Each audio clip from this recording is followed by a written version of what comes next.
God is real, y'all. He's real. He's real. He's coming back here. He's coming back here just like he said he would. He's giving us fair warning. He's coming back here.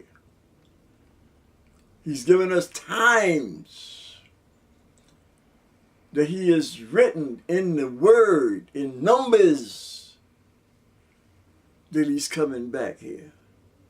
He's given certain people, allotted them certain times.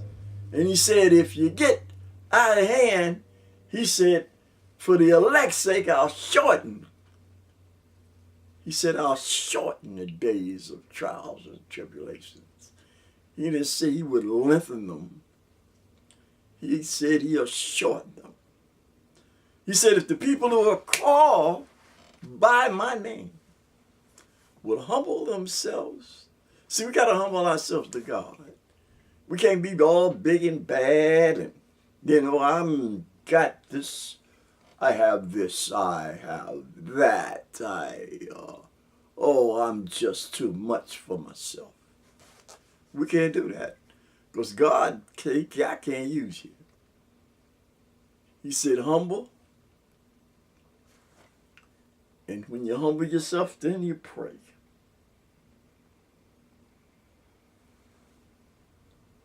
And seek his face.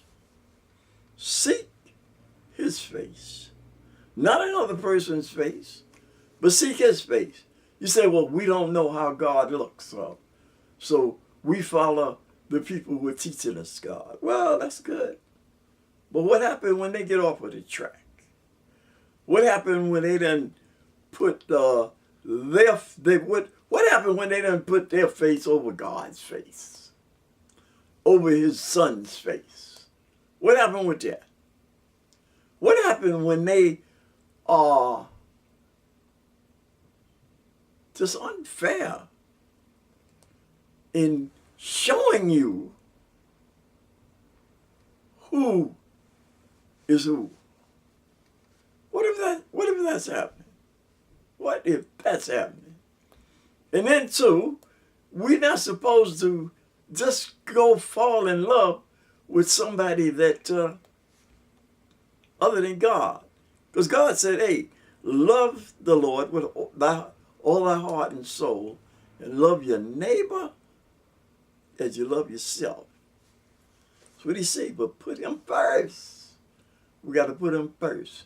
You can't put, hey, brothers, you can't put that fine woman before God, because God says, hey, she'll fail you.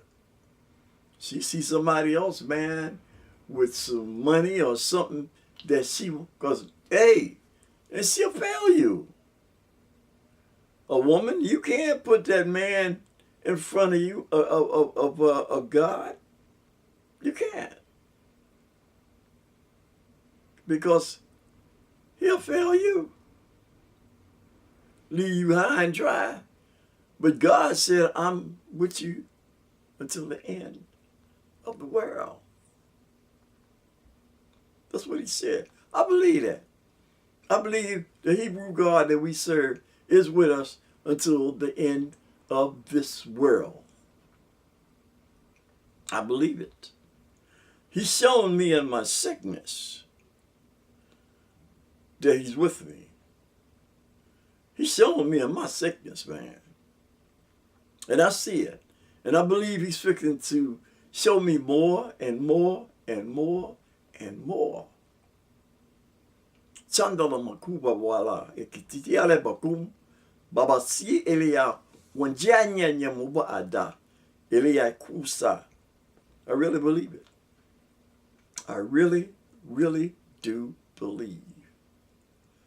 Because sacheche elia mama makasa yen eleko uku walaka yasen yala wona. I see a lot of our people are beginning to get away from the Bible. Why you want to get away from it now? When it's almost quitting time. Or like Brother Jesse says, it's almost morning time. We're mourning now, MOURNING. We're mourning through these times. We're mourning about these times. But it's almost morning time now.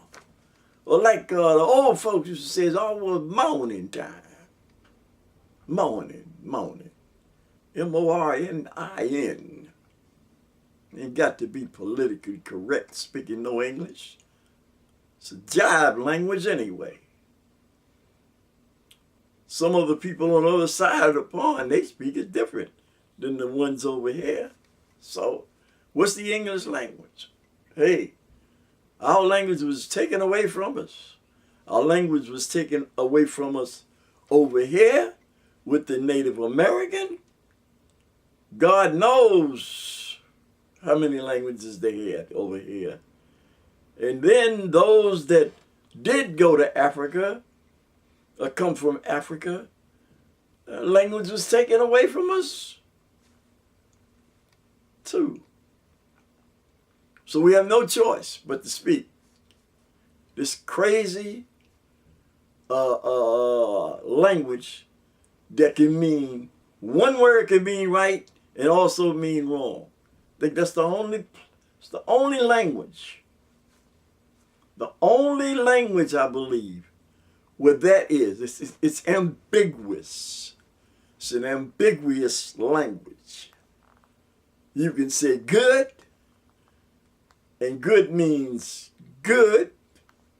And you can say good, and good means bad. But I think this is the only language that's ambiguous. You know, it's ambiguity in the language. Ambiguity, I like to use those 97.5 cents words every once in a while. Ambiguity. Yeah. The language has a lot of twists and turns. But I'm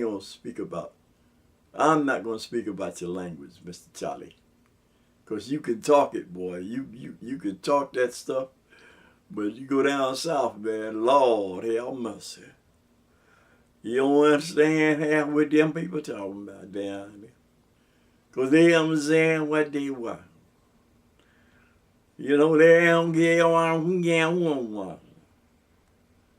Because you got them uneducated, and you got them being really dumb and uneducated to the realness and the truth of this world. But like I'm saying, this is the truth. This is the truth, y'all. And it says that the truth will make you free. If you believe that, believe it, it'll make you free. I know I made that 2019. Thank God. Almost didn't make it. One December Sunday, I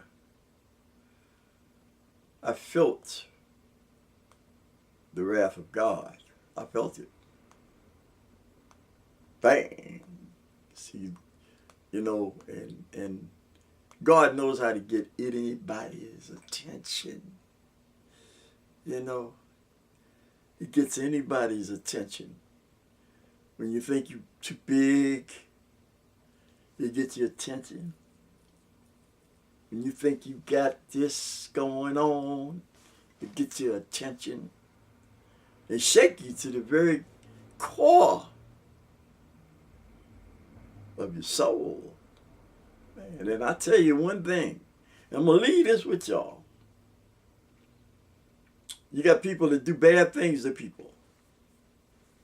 They plot, they plan, They go in little dark rooms, and I guess, I don't know, light candles and stuff, and plot and plan to do people harm. But believe me, take this from me. Curtis Mayfield made a record one time, and it was called, If There's a Hell Below, Then We're All Gonna Go. That was some record. That was some record. And it made me think about my uncle. I had an uncle.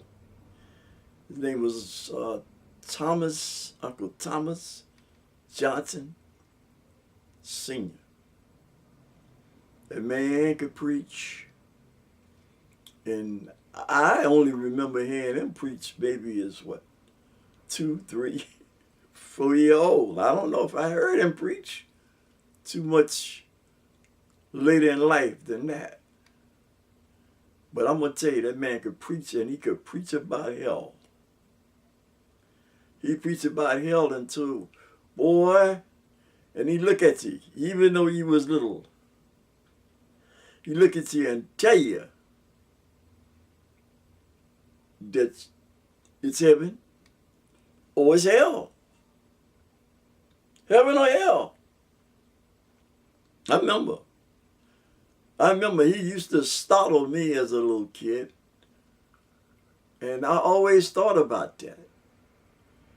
And then, like I'm saying, with Curtis Mayfield talking about if there's a hell below, we're going to go.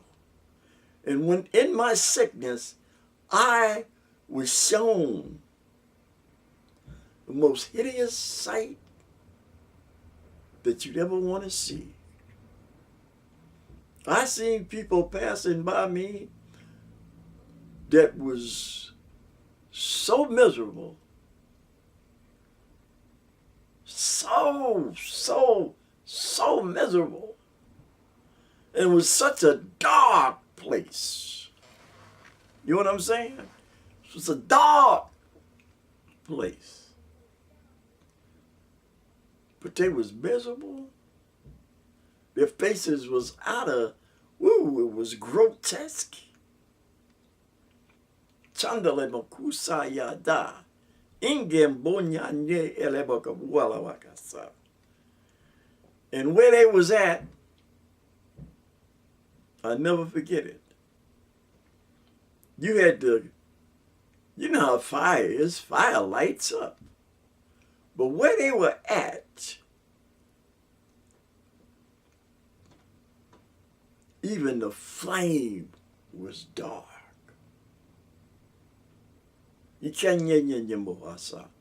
So Curtis Mayfield, I bet you was, if you was here now, you would make that song different. If there is a hell below. But there is a hell below. And we ain't got to go, because we wasn't invited there. But a lot of people, they busted their behind to go there.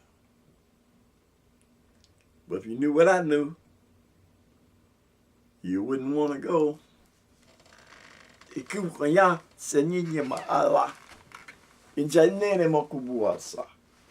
you, Jesus. Thank you.